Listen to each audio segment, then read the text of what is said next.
Hey everybody, it's Lon Seidman. It's time for another unboxing, and today we're going to unbox the Oculus Go, which is a $200 standalone VR headset, and this is going up against the standalone headsets we'll be seeing from partners of Google with their Daydream system. So we looked at the Lenovo system a couple of weeks ago, which I'll put down in the video description so you can see that review. This is a different platform, and we'll see how well this one stacks up. So here is the headset. Now this is not as powerful as the Lenovo one we looked at recently, but it does have quite a bit of support behind it. So I think the app selection will be pretty extensive on this, as it was actually on the Google one as well. So here's the headset itself. Now this does not track your position in space. So if you try to walk around, you're not going to go anywhere. So pretty much a standalone kind of experience, although I would imagine with the controller you can move around in the world a little bit. But one of the things we found with the Daydream systems is that they are allowing for greater mobility, so you can walk around and explore a little bit, similar to what you could do with a larger Oculus system or on the HTC Vive on the PC. So here is the headset. See what it looks like there. Feels actually lighter weight than the Lenovo one did. Pretty comfortable. I was actually pleased with the comfort of the Oculus Rift on the PC. So that's the headset part there. And then here is the controller. And it looks like it's got a little capacitive component here, along with a trigger and two buttons there. Not sure where you charge it. This must be open up or something, so we'll play. Oh, there we go.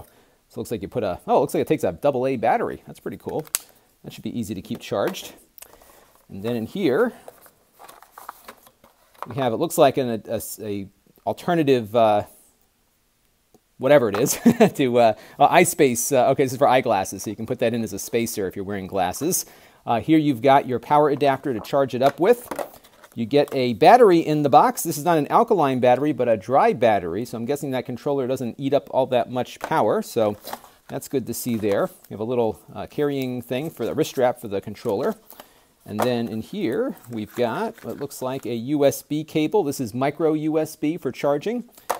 And then we've got all of our standard stuff here and a little cloth to clean the screen with. So I'm going to start playing with this and probably get a review up in maybe within the week. And this has been out for a little while now, so I know there's other reviews of it. So if there are things that haven't been covered in other reviews, let me know and I will cover it so you can see what it's all about. And put that down in the video description, and I will do my best to try to get what you want answered. Until next time, this is Lon Seidman. You can find the full review up at lon.tv, which will be there in a couple of days. Talk to you soon. This channel is brought to you by the lon.tv supporters, including gold-level supporters of the Black Eyed and Blues Music Hour podcast, Chris Allegretta,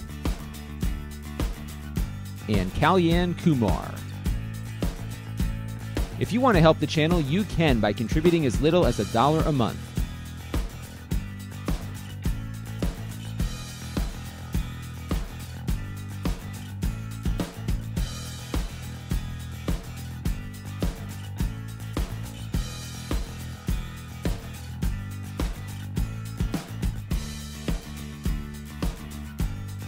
Head over to lon.tv/support to learn more.